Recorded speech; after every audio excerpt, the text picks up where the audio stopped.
왜 자꾸 결혼한 아이들에게 전화하는 거야? 그냥 카톡으로 보내라고 했잖아. 카톡은 잘 확인하지 않아서 지금 잠깐 한번 안 받겠지. 자꾸 전화하면 애들이 좋아하진 않아. 퇴근하고 집에서 쉬는 시간인데 전화 안 받잖아. 일부러 안 받는 건가 싶기도 하고. 나라도 피하고 싶겠어. 저번에 지우이 일 있었던 것도 있는데 아직도 고치지 못했어.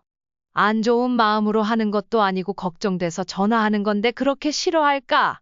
하루에 해봐야 30분인데. 당연히 싫지. 직장 다니는 애들한테 30분이 당신이 놀면서 전화하는 30분이랑 같은 시간이겠어? 애들은 집에서 쉴 시간도 부족할 텐데. 그건 그렇고 지우이 아직도 연락 안 돼? 당신이 달라지는 모습을 보여야 내가 지우이한테 잘 말해보지. 당신이 예전과 똑같이 행동하면 내가 어떻게 다시 연락을 하겠어? 위 대화의 주인공은 서울에 사는 72세 영규 할아버지와 그의 아내 70세 봉순 할머니다. 최근 봉순 할머니는 딸 정이 더 이상 연락을 이어가지 않겠다고 전해 들었다. 그 이유는 다름 아닌 봉순 할머니의 잦은 전화 때문이었다. 봉순 할머니는 딸에게 온 메시지를 남편에게 보여주었다. 처음에 남편은 그깟 일로 인연을 끊겠다고? 라며 봉순 할머니의 편을 들어주었지만 곰곰이 생각해보니 딸의 입장도 이해가 되었다. 남편의 눈에 봉순 할머니는 자식들과의 통화에서 몇 가지 안 좋은 습관을 가지고 있었다. 첫째는 전화를 너무 오래 붙잡고 있는 점이었다. 용건만 말하면 10분 내로 끝날 통화를 반복되는 이야기와 옛날 이야기로 길게 늘어지게 했고 자식들이 이미 알고 있는 이야기를 또 말하기도 했다. 아버지가 옛날에 또는 외할머니가 그때 로 이야기가 시작되면 자식 입장에서는 그 이야기가 너무 지겨울 수밖에 없었다.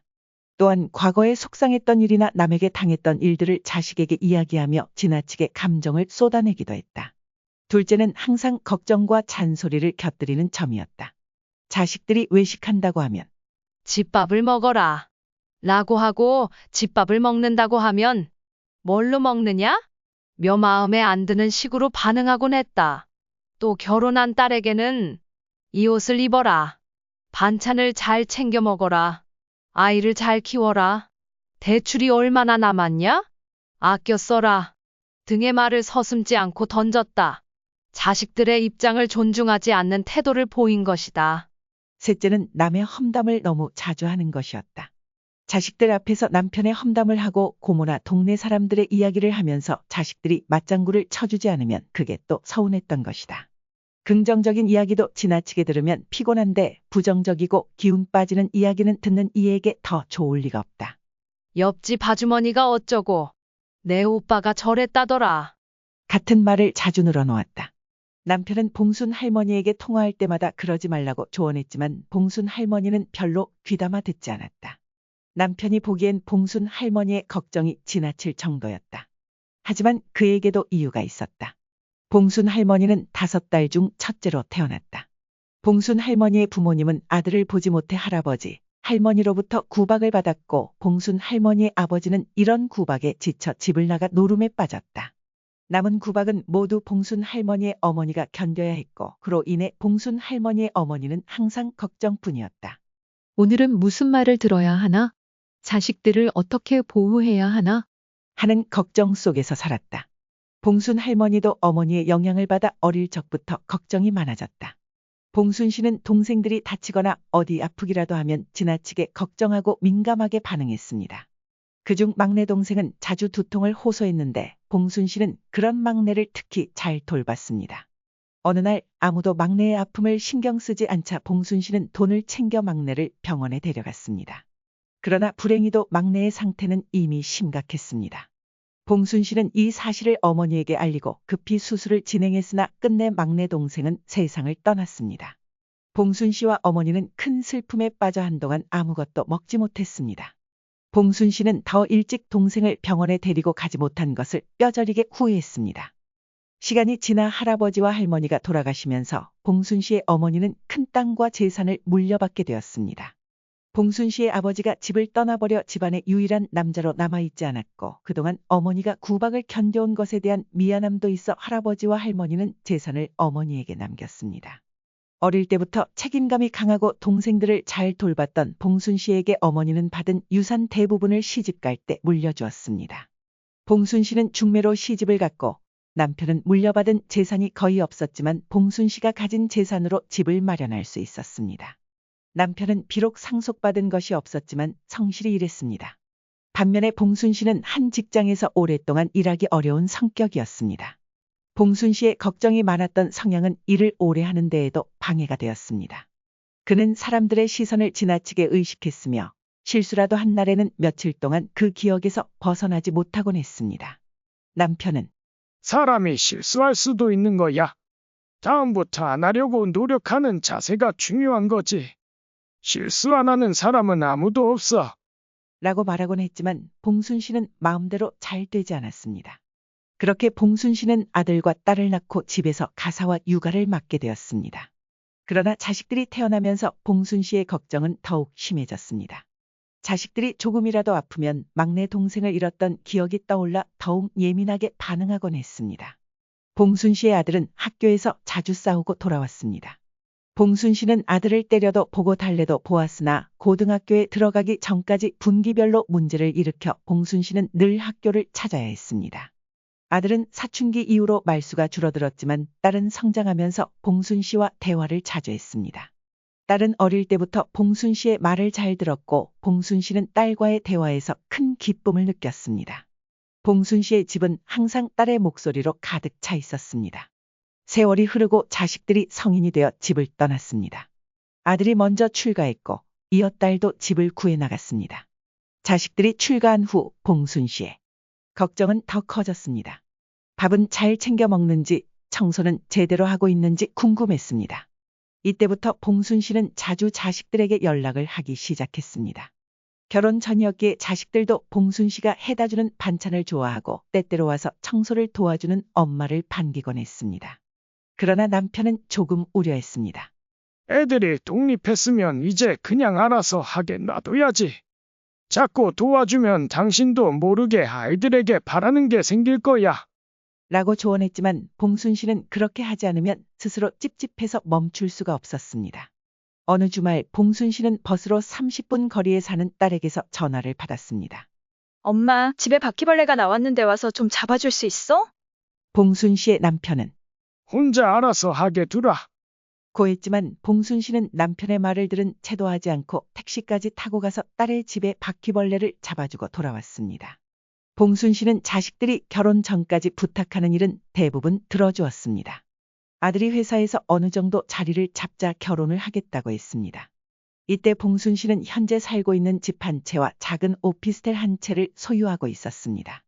봉순 씨와 남편은 노후에 여행도 다니고 여유롭게 지내고 싶은 마음이 컸습니다.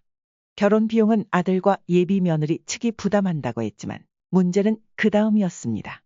보험비, 각종 세금 등 앞으로의 노후가 어떻게 될지 알 수 없는 상황에서 마침 오피스텔에 살고 있던 세입자의 계약이 곧 종료될 예정이었습니다.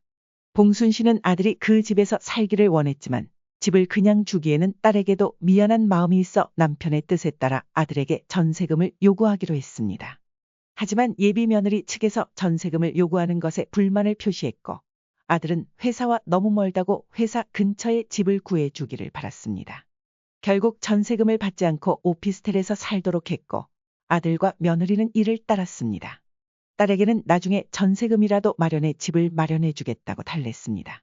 아들과 며느리는 그 후 오피스텔을 리모델링하며 살림을 교체하고 공간을 꾸몄습니다. 일부 살림은 봉순 씨가 도와주기도 했습니다. 하지만 봉순 씨는 아들과 며느리가 당장 돈을 모으지 않고 그동안 모아두었던 돈과 일부 빚까지 내서 집을 꾸미는 것이 맞는지 의구심이 들었습니다. 리모델링과 관련해 아들과 봉순 씨는 자주 통화를 했고 매일 30분 정도 아들과 통화하는 일이 일상이 되었습니다. 리모델링이 끝난 후에도 봉순 씨는 계속해서 아들에게 전화를 걸어 밥은 먹었냐? 뭐 먹었냐? 등의 일상적인 대화를 이어갔습니다. 봉순 씨는 며느리와도 가까워지고 싶어 가끔 며느리에게 직접 전화를 걸었고 통화할 때는 대화가 잘 진행된다고 생각했습니다. 하지만 며칠 후 아들로부터 먼저 전화가 왔습니다.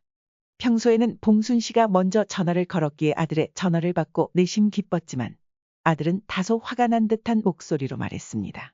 엄마, 왜 유진이에게 자꾸 전화하세요? 무슨 일 있으면 저한테 말해주세요.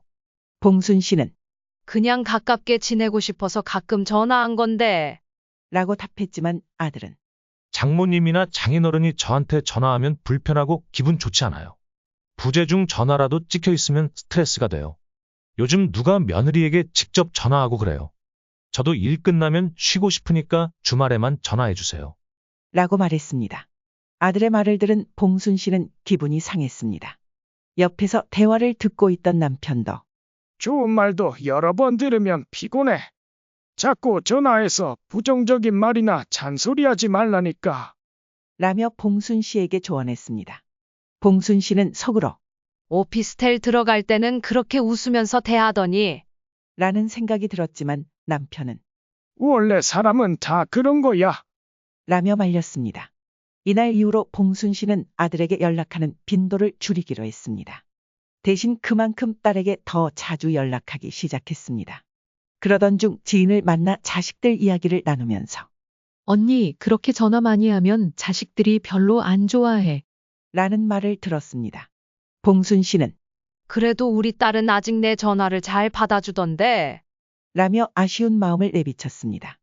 봉순 씨의 지인은 속으로는 별로 좋아하지 않는다며 나는 결혼한 자식들에게 불편함을 주지 않기 위해 안부도 카톡으로만 보낸다.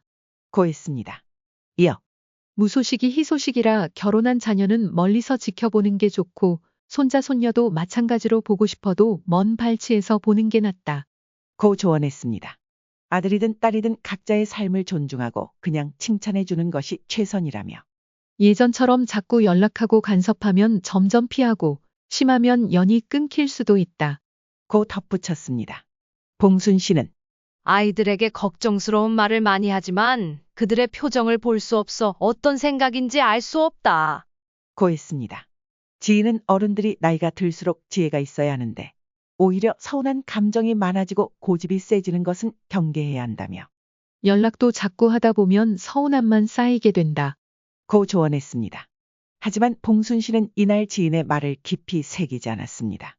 시간이 흘러 딸은 30 중반에 결혼을 했고 사위는 외국에서 살다 온 사람이었습니다. 이 시기부터 봉순 씨는 갱년기가 심해지면서 우울감을 느끼기 시작했습니다. 남편이 봉순 씨의 말을 잘 들어주기는 했지만 공감 능력이 높지 않아 봉순 씨는 딸과 통화할 때 가장 큰 위로를 받았습니다. 딸은 어릴 때부터 공감도 잘하고 봉순 씨의 말을 잘 들어주었기에 봉순 씨는 딸과 통화하며 자주 울기도 했습니다. 옛날 이야기를 하다가 남편 이야기를 하다가 TV 내용을 얘기하면서도 울곤 했습니다. 딸은 봉순 씨를 달래주었지만 아무리 착한 딸이라도 그런 행동을 매번 받아주는 것은 결코 쉬운 일이 아니었습니다. 그러다 보니 딸은 조금씩 봉순 씨의 전화를 피하기 시작했습니다. 그러나 이 과정에서 모녀 간의 대화가 부족했던 것이 문제였습니다. 봉순 씨는 딸이 전화를 피하는 것 같다는 느낌을 받자 서운한 마음이 들기 시작했습니다.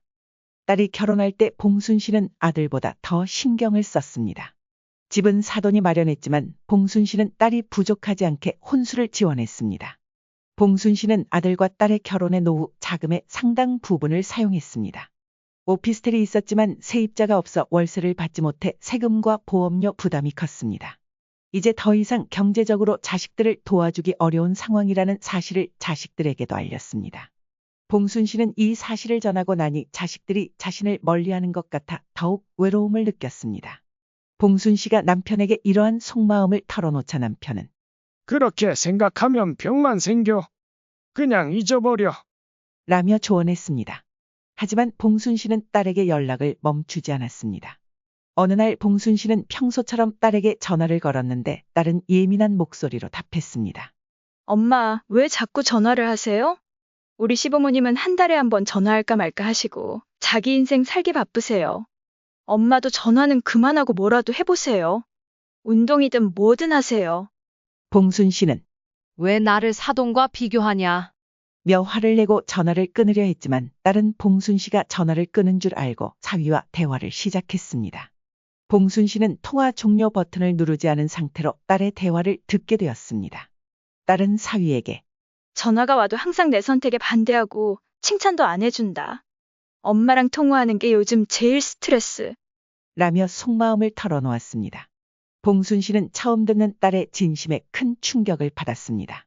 기분이 좋지 않았던 봉순 씨는 참지 못하고 다시 딸에게 전화를 걸어 서운한 마음을 폭발시켰고 딸은 더 이상 연락하지 말자는 말까지 내뱉었습니다. 봉순 씨는 자존심을 꺾지 않고 그렇게 하자고 답했지만 몇 시간 뒤 후회가 밀려왔습니다. 딸은 엄마의 행동이 바뀌지 않으면 절대 다시 연락하지 않겠다. 는 뜻을 보였습니다. 봉순 씨는 딸이 어릴 적 대화를 자주 나누던 때가 그리웠습니다. 딸과 대화하는 것은 봉순 씨에게 가장 큰 행복이었지만 이제 딸도 결혼했고 상황은 많이 달라져 있었습니다. 봉순 씨는 아들과 딸 모두에게 연락하기 어려운 처지에 놓였습니다. 울적한 마음의 봉순 씨는 다시 지인을 찾아가 조언을 구했습니다. 봉순 씨는 자신의 상황을 지인에게 털어놓는 것이 부끄러웠지만 딸과의 관계를 개선하고 싶어 그간의 이야기를 설명하기 시작했습니다. 지인은 결혼한 자식들과는 자주 통화하지 않는 게 좋다. 며 나도 많아야 2달에 한 번 정도 함께 식사하거나 카톡으로만 연락한다. 고했습니다. 봉순 씨가 그래도 자식들이 걱정돼서 자주 연락하게 된다. 고하자 지인은 무소식이 희소식이고 각자 스스로 알아서 하는 게 최고의 방법. 이라고 조언했습니다. 지인은 봉순 씨에게 걱정을 자식에게 자주 내비치는 것은 오히려 좋지 않다. 고 말하며 유튜브에서 봤던 자식들과 통화할 때 10분 정도 타이머를 맞추고 그 시간이 지나면 전화를 끊는 방법. 을 추천했습니다. 봉순 씨는 그렇게까지 해야 하냐? 며 의아했지만 지인은 10분도 길다. 5분 타이머를 맞추고 그 시간이 지나면 인사하고 전화를 끊어보라. 며 조언했습니다. 이어 그래야 자식들도 부담 없이 전화를 받을 수 있다. 며 하루 일 끝나고 집에서 쉬기도 부족한 시간에 30분 이상 전화를 받는다고 생각해봐라. 고 덧붙였습니다. 또한 지인은 통화 중에 나쁜 이야기나 남을 험담하는 이야기는 절대 하지 말라. 며 특히 반복해서 했던 이야기를 자주 하지 않도록 주의하라고 조언했습니다. 자식들이 한 선택을 존중하며 봉순 씨의 의견보다 자식의 말을 먼저 들어주는 것이 중요하다고 덧붙였습니다. 봉순 씨는 이런 지인의 말을 귀담아 들으며 개선의 의지를 다졌고 집에 돌아와 남편과 이 부분에 대해 이야기를 나눴습니다. 그 와중에도 봉순 씨는 계속 핸드폰을 만지작거리며 딸에게 전화를 걸까 고민했습니다. 남편은 왜 자꾸 결혼한 자식들에게 전화하려고 그래? 그냥 카톡으로 보내라고 했잖아. 라며 만류했습니다. 봉순 씨는 카톡은 잘 확인하지 않아서 내가 보낸 걸 못 봤을 것 같아서. 라고 변명했지만 남편은 퇴근 후 집에서 쉬는 시간인데 전화 안 받으면 피곤해서 안 받는 거야. 너 같아도 피하고 싶겠지? 라고 했습니다. 남편은 그렇게 걱정돼서 전화하는 게 애들한테는 부담일 수 있어. 하루에 해봤자 30분이라도 직장 다니는 아이들에게는 소중한 시간이고 집에서 쉬는 시간도 부족할 텐데. 라고 덧붙였습니다.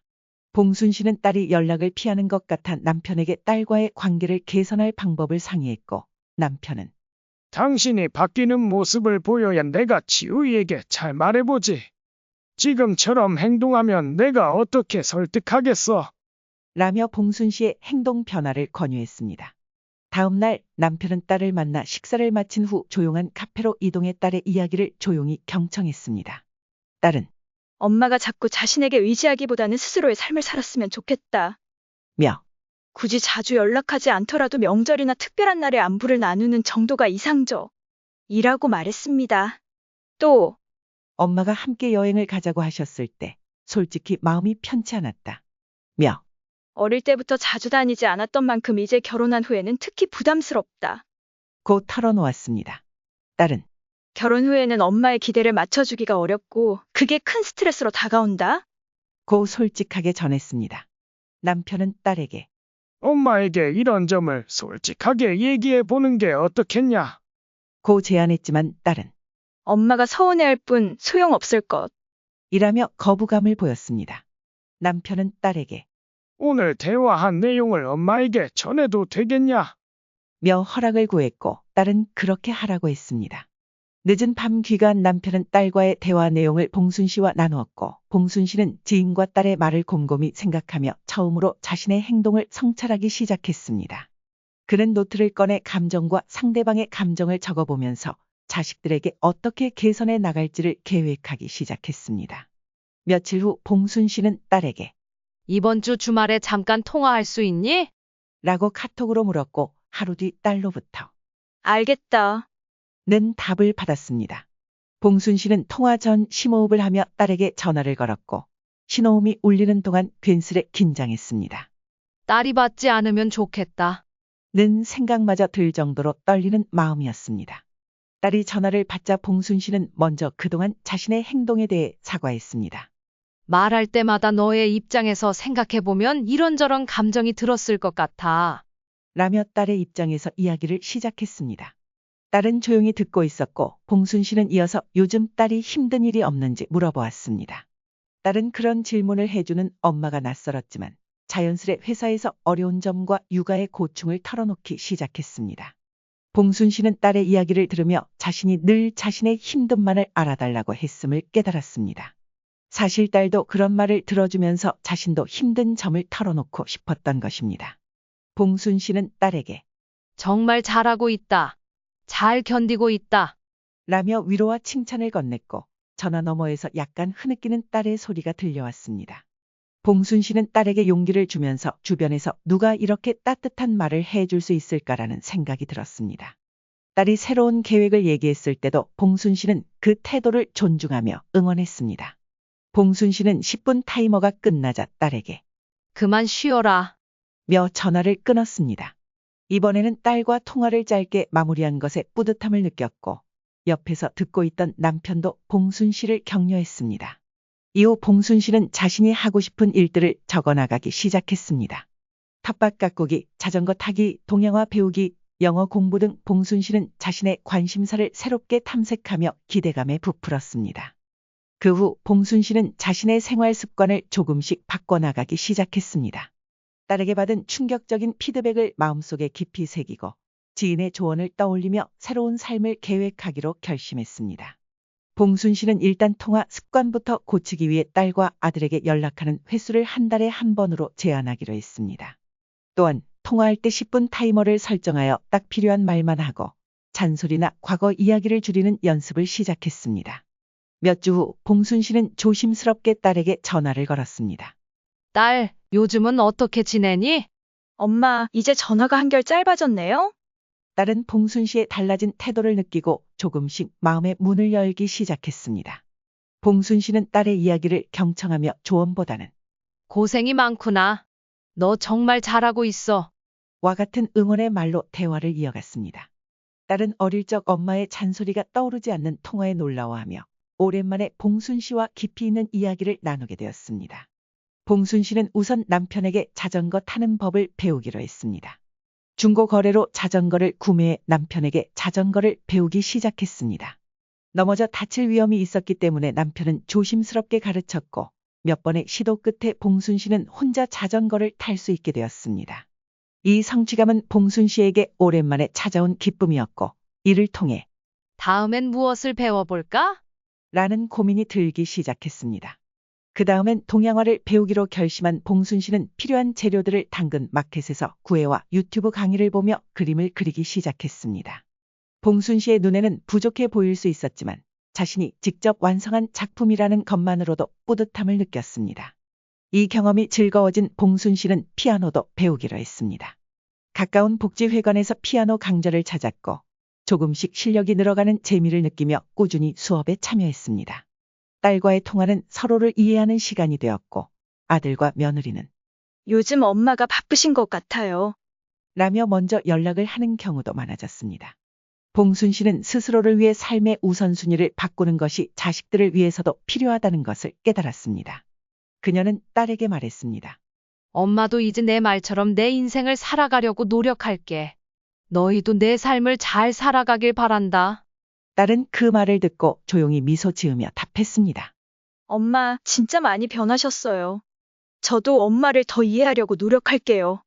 이렇게 하루가 자전거, 그림 그리기, 피아노 연습으로 채워지며 봉순 씨의 일상이 풍성해졌습니다. 이제는 자식들과의 통화조차 간단히 10분 이내로 마무리하는 습관이 생겼고 자식들에게 먼저 연락하지 않으니 오히려 자식들이 봉순 씨에게 연락하는 일이 많아졌습니다. 자식들은 봉순 씨가 바쁘게 지내는 것을 알고 엄마, 이제 목소리 듣기 힘드네. 이젠 내가 서운해지려고 해. 라며 농담을 건넸습니다. 봉순 씨는 진작 이렇게 살 걸 그랬어. 매일매일이 너무 재밌어. 건강만 잘 챙기면 죽을 때까지 무언가 배우며 살고 싶다. 라며 행복한 마음을 전했습니다. 봉순 씨는 이제 자식들에게 집착하지 않으며 스스로를 돌보는 삶을 살고 있습니다. 혹시나 혼자서 무언가를 하지 못하게 되는 상황이 오더라도 자식들에게 부담이 되지 않도록 대비하며 집안의 위험 요소들을 정리하고 꾸준한 운동과 규칙적인 생활을 유지하고 있습니다. 불필요한 인간관계를 정리하고 생활을 단순화하여 남편과 함께 누구보다 평온한 노년을 보내고 있습니다. 여러분은 봉순 씨의 이야기를 어떻게 들으셨나요? 한국복지패널 조사에 따르면 따로 사는 부모와 자녀는 연평균 약 40회 왕래하고 112회 정도 통화하는 것으로 나타났습니다. 월 평균 9에서 10회 정도의 통화가 많은 것 같지만 통화의 횟수보다도 그 질이 더 중요하지 않을까요? 한 달에 한 번이라도 긍정적이고 따뜻한 말을 건네고 자식들의 의견을 존중하며 그 성취를 칭찬해주는 것이 더 오래도록 좋은 관계를 유지하는 길일 것입니다. 많은 부모님이 결혼한 자녀와 갈등을 겪고 서운한 마음을 느낍니다. 봉순 씨처럼 노후에 자신만의 삶에 집중하는 것이 오히려 자녀와의 관계 개선에 큰 도움이 되지 않을까 싶습니다. 역설적으로 자녀들에게 신경을 덜 쓸수록 관계가 더 좋아지는 경우가 많습니다. 물론 이런 삶을 살기 위해 노후의 건강과 경제적 준비가 뒷받침되어야 합니다. 여러분은 자녀와의 연락에 대해 어떤 생각을 가지고 계신가요? 다양한 의견을 댓글로 남겨주세요. 오늘의 이야기는 여기까지입니다. 모든 구독자분들이 행복한 여생을 보내시기를 응원합니다. 감사합니다.